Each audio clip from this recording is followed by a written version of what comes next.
Historia de la filosofía, por Nicolás Abagnano, volumen 1, 321, parte tercera. Filosofía escolástica, capítulo 22. Guillermo de Ockham, 317. La lógica. Ockham entiende la lógica como el estudio de las propiedades de los términos y de las condiciones de verdad de las proposiciones y de los razonamientos en que ellos recurren. Los términos pueden ser escritos, hablados y conceptos, según la vieja clasificación de Boecio.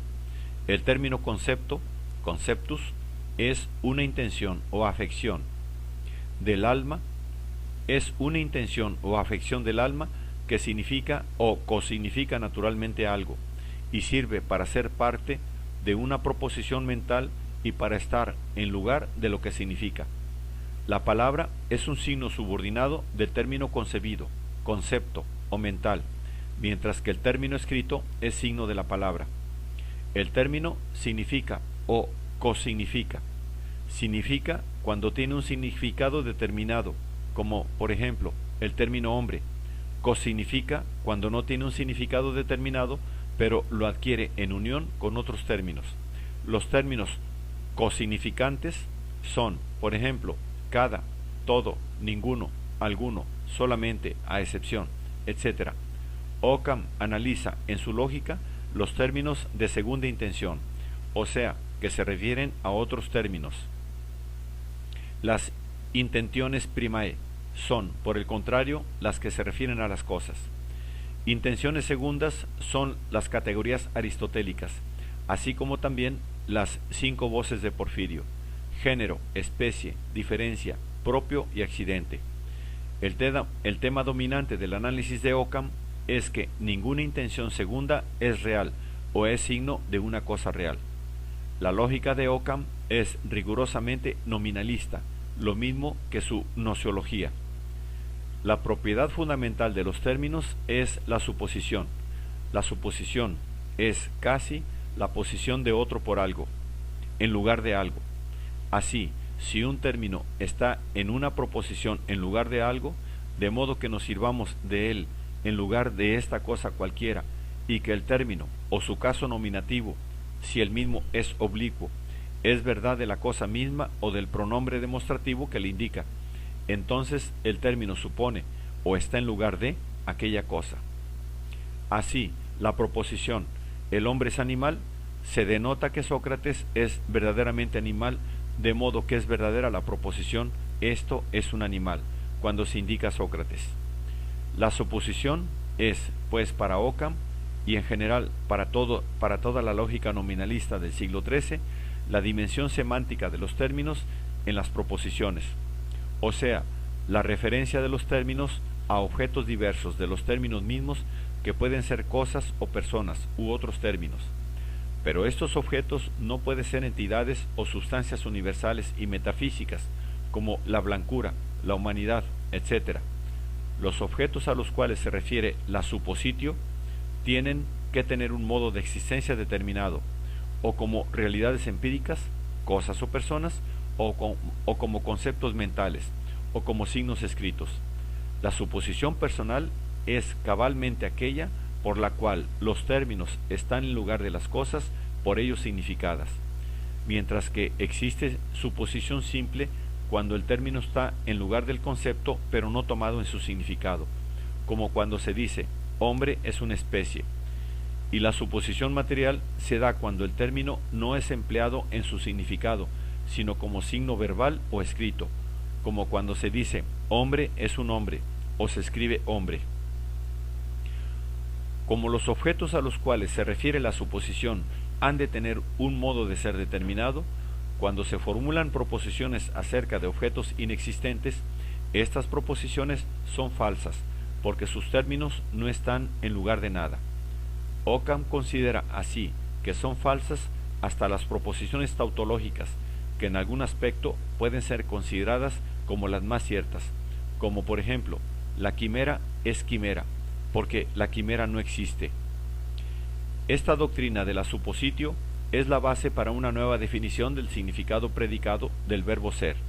Dice Ockham: proposiciones como Sócrates es hombre o Sócrates es animal no significan que la humanidad o la animalidad esté en Sócrates, ni que el hombre o el animal esté en Sócrates, ni que el hombre o el animal es una parte de la sustancia o de la esencia de Sócrates o una parte del concepto sustancial de Sócrates, pero sí significan que Sócrates es verdaderamente un hombre y verdaderamente un animal, no en el sentido de que Sócrates sea este predicado hombre o este predicado animal, sino en el sentido de que hay algo por lo cual estos dos predicados están, como cuando ocurre que estos predicados están en lugar de Sócrates.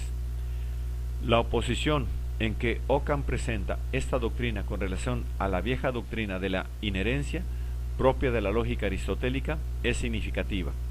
La doctrina de la inherencia que Occam describe es aquella por la cual la cópula sirve para indicar la relación de inherencia sustancial entre sujeto y predicado. Para Occam, la cúpula significa solamente que el sujeto y el predicado están en lugar del mismo objeto existente. La doctrina permite a Occam declarar falsas una cantidad de proposiciones que desde el punto de vista de la lógica aristotélica eran tenidas como indudables, tales como las siguientes: la humanidad está en Sócrates, Sócrates tiene la humanidad, Sócrates es hombre por la humanidad, y otras parecidas. Estas proposiciones, que desde el punto de vista aristotélico son indiscutibles y hasta necesariamente verdaderas, para Occam son simplemente falsas porque no existe ningún objeto ni término real por el cual humanidad puede estar. En cambio, la proposición Sócrates es hombre tiene para Occam este único y simple significado: existe un objeto, en este caso una persona, que puede ser indicado con un pronombre demostrativo, esta persona, que es verdaderamente Sócrates y verdaderamente hombre, de tal manera que el modo mismo de entender la naturaleza de la cópula pone a Occam en situación de eliminar como falsas toda una serie de afirmaciones metafísicas relacionadas con la teoría aristotélica de la sustancia. Esto por lo que hace al significado predicativo de ser. Por lo que respecta al significado existencial, Occam afirma simplemente de que el ser y la cosa coinciden, es decir, que la existencia no sobreviene a la esencia de una cosa, como si la esencia fuese la potencia y la existencia el acto de esta potencia, sino que pertenece sin más a la cosa misma en cuanto cosa real. Esto vale tanto en lo que se refiere a las cosas finitas como en lo que se refiere a Dios, ya que el modo de ser de las cosas finitas y de Dios es diferente. Dice Occam, ser significa la cosa misma, pero significa la primera causa simple cuando se dice de ella, significando que no depende de otro. Pero cuando el ser se predica de otras cosas, significa las mismas cosas dependientes y ordenadas a la causa primera. Y esto porque estas otras cosas no son cosas sino como dependientes y ordenadas a la causa primera, ni existen de otra manera. De tal manera que si el hombre no depende de Dios, entonces no es, pero ni siquiera es hombre. Occam, al igual que después de él lo harán todos los nominalistas, considera como fundamental la teoría de las consecuencias, o sea, de las conexiones inmediatas de tipo estoico, y considera al mismo silogismo como un tipo particular de tales consecuencias. La consecuencia es, en general, una proposición condicional en la que tanto el antecedente como el consecuente pueden estar constituidos por proposiciones simples o compuestas. El desarrollo occamista en esta parte de la lógica es el más rico de los tratados medievales y contiene muchos teoremas de moderno cálculo proporcional, de moderno cálculo proposicional. Por último, conviene subrayar la importancia del enjuiciamiento occamista de los llamados insolubilia, esto es, de los argumentos que hoy se llaman paradojas o antinomias y que habían sido ya discutidos por la lógica megárico-estoica. La más famosa de estas paradojas es la del embustero que Cicerón expresaba diciendo: si dices que mientes, o dices la verdad y entonces mientes, o dices mentira y entonces dices la verdad. La solución de Occam es que la proposición yo miento no se puede entender como si fuese verdadera en el sentido de yo miento que miento. En efecto, esta proposición puede ser falsa, pero precisamente porque puede ser falsa no significa por sí misma ni lo falso ni lo verdadero. En otros términos, se trataría de una proposición indecible, en el sentido de que esta palabra se emplea en la lógica moderna.